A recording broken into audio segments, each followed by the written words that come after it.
為咗示範嘅 purpose 咧，我特登買咗一塊有少少 water damage 嘅板翻嚟。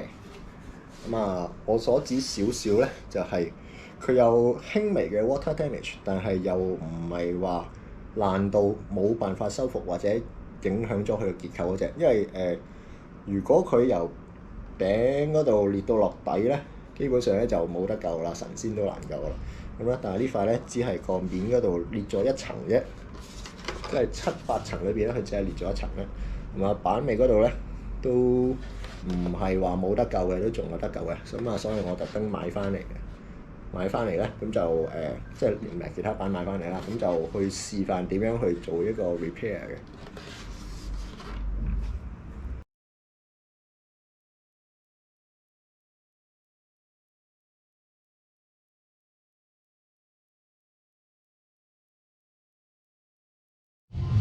好啦，而家嚟剝呢個 grip tape 啊，呢個有個熱風槍啊嘛，記住呢個工業用嘅就唔同啊，普通風筒嗰啲攞嚟吹頭髮嗰啲啊，記住就唔好開得太大太熱嘅話咧，後邊塊板都會爆嘅。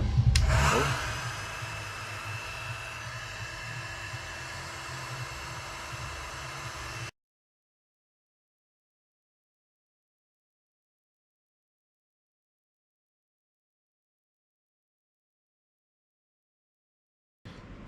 喺外國嗰啲 YouTuber 咧，佢哋就用啡色嗰隻木膠漿嘅，香港咧就比較，我就會用啲比較原始啲嘅方法。呢度咧有木膠粉、膠木粉啦，或者係啦，係一啲粉狀嘅木碎啊，其實壞嗰啲跌地添啦，唔緊要啦，即係好簡單，你當佢係啲爽身粉咁就得啦。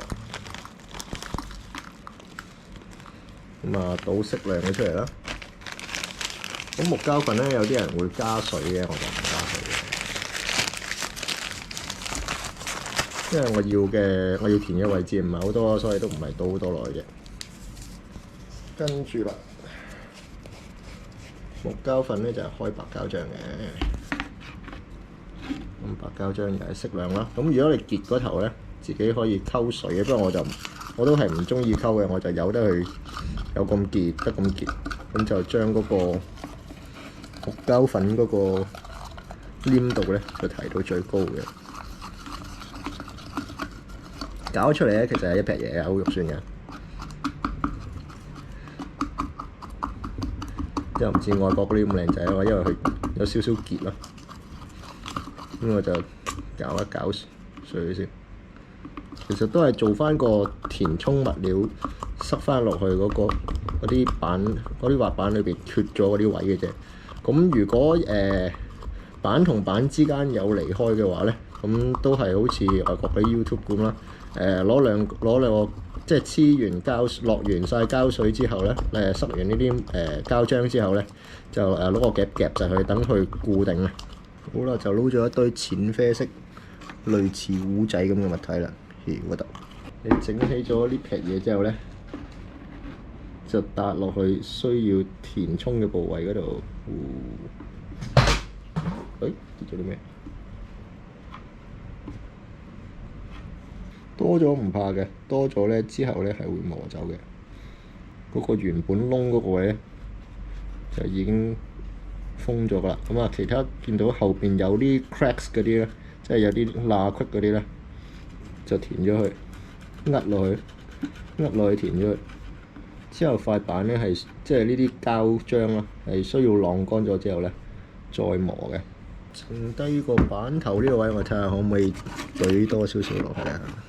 睇下可唔可以做得翻個尖先。係啦，咁樣塞一大撇喺度，成型咧就唔難嘅。我哋睇下之後點樣磨翻靚仔佢啫。做呢啲可唔可以用個帽嚟做？咁當然可以啦。咁如果你冇心機整個帽俾佢咧，就非常好嘅。不過我就冇心機啦，係順手填埋呢啲磨蝕咗個部分。其實咧，呢啲膠漿有剩嘅話咧，你可以攞嚟填埋你其他板蝕咗嘅部分嘅。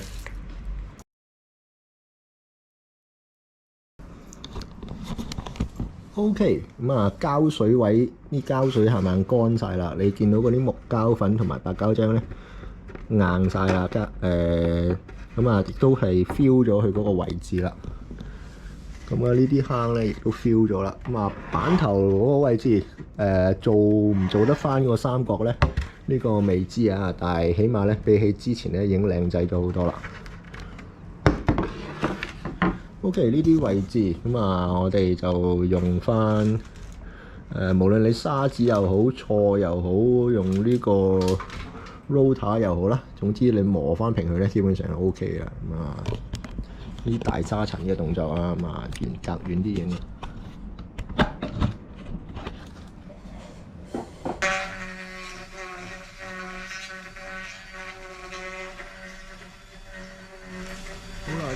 打磨之後啦，咁啊呢個 water damage 嘅尾咧，同埋個頭咧都修復咗嘅，咁啊有啲窿咧都填翻滿去嘅。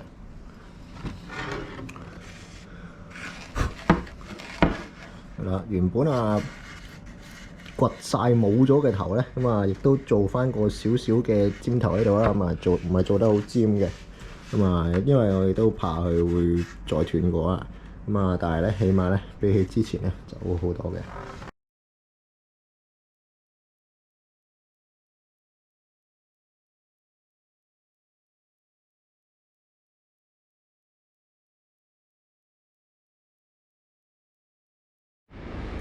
好啦，上翻原裝嘅 truck 啊碌啊，咁呢塊板咧就可以準備出架啦。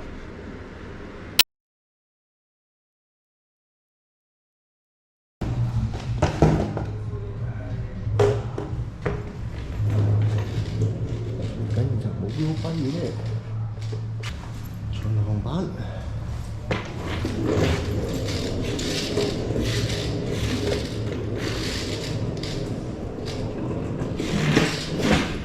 順嘅，非常之咁順啦。好啦，洗面就可以出架。